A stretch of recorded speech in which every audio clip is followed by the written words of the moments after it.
안녕하세요. 주치영입니다.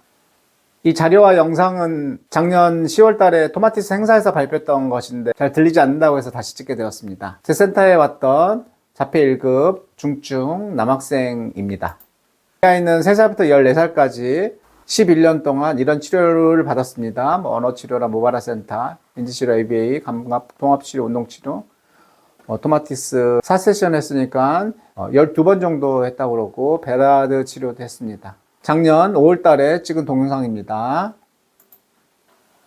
안녕하세요. 안녕하세요. 한번 해봐. 해봐.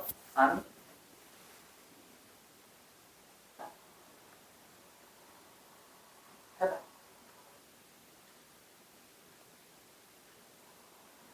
한마디도 못합니다. 11년 동안 이렇게 많은 치료를 받았지만 한마디도 못하거든요. 이 아이가 자폐 1급을 받아서 그랬을까요? 중증이어서 이렇게 말을 한마디도 못했던 걸까요? 이런 동영상을 본다면 어린아이들의 부모님들은 정말 절망스럽겠죠. 저에게 2023년도 6월 달부터 왔었고, 이 자료들은 16개월 정도 저한테 관리를 받고 찍은 영상입니다.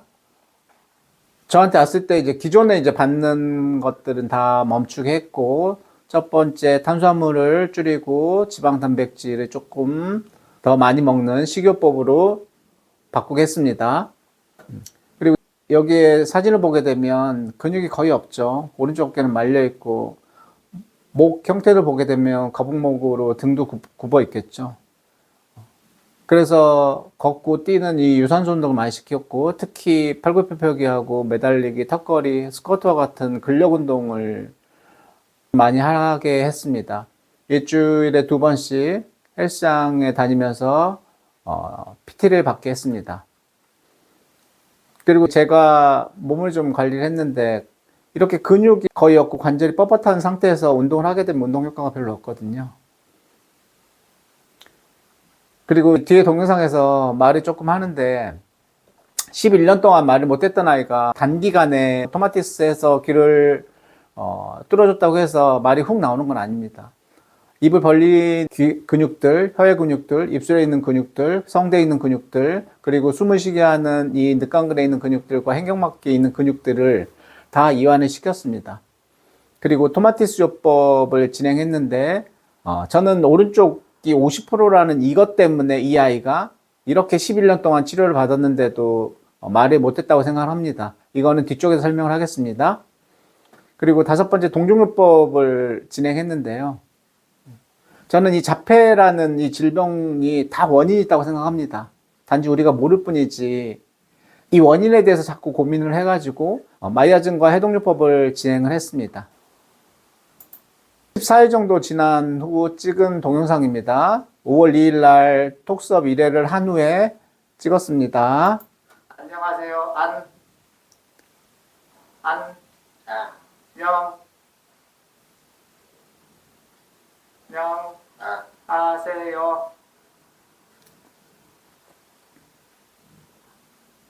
하세요.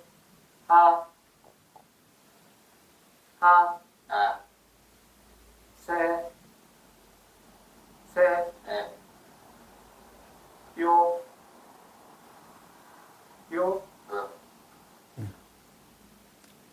한마디씩 간신히 따라하죠.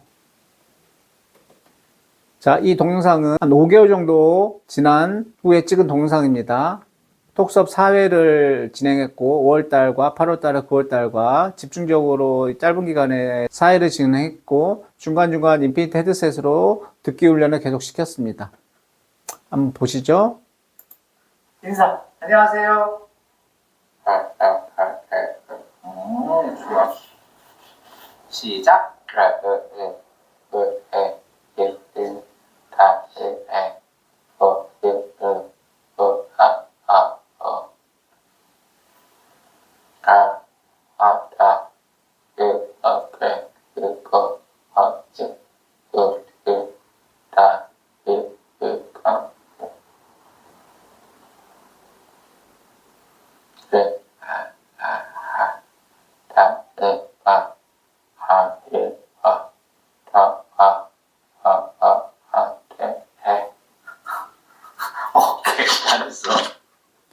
이렇게 책을 읽는 아이였는데, 이렇게 글자도 다 아는 아이였는데, 참 안타깝죠. 11년 동안 치료를 받았는데 이렇게 한마디도 못했다가 이런 식으로 관리를 받고 16개월 만에 책을 읽는 모습을 보면서 여러분 어떤 생각이 드시나요?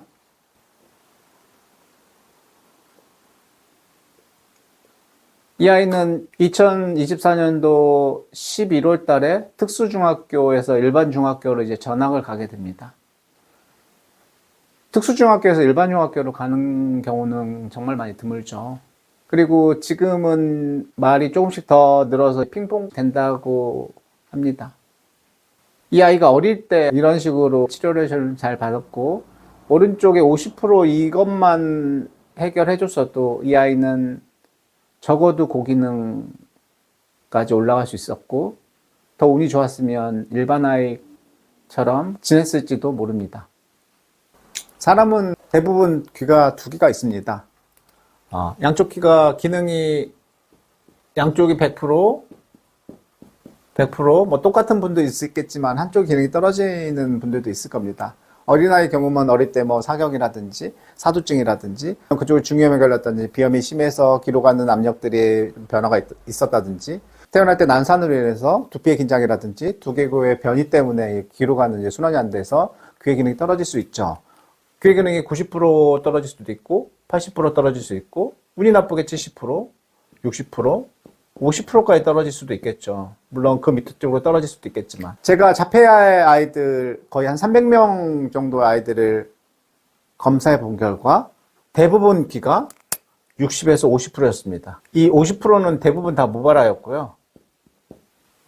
일반적으로 60%가 대부분이었습니다. 이렇게 되면 어떻게 될까요?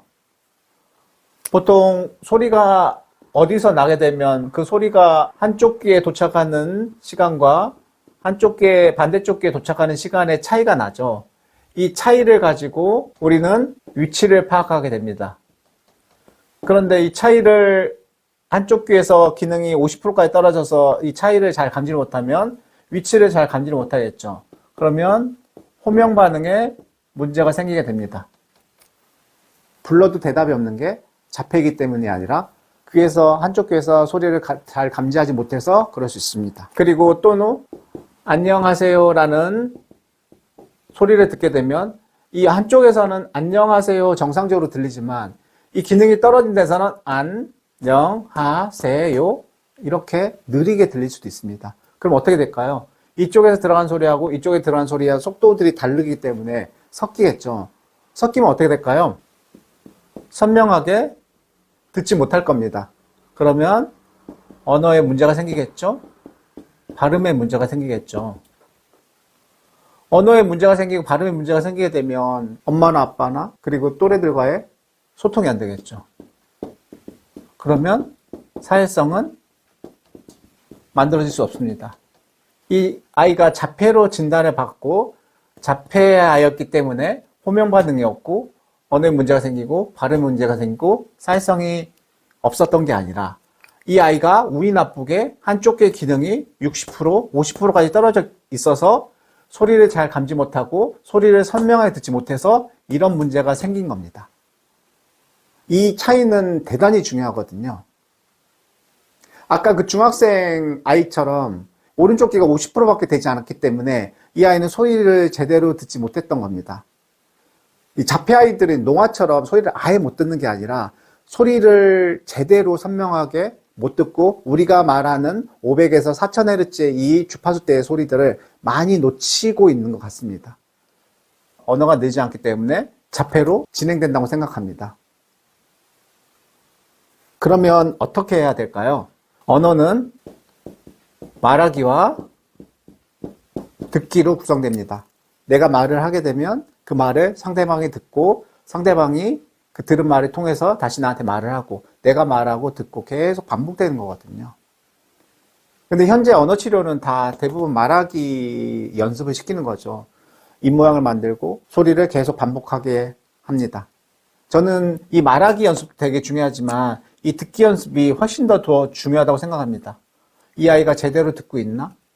소리를 잘 듣고 있나? 우리가 하는 말들을 잘 듣고 있나? 그래서 듣기 훈련을 시켜야 된다고 생각합니다. 듣기 훈련은 인피니트 헤드셋과 톡수업이라는 이 토마티스 요법이 가장 좋습니다. 이거는 다음 시간에 자세하게 설명을 하겠습니다.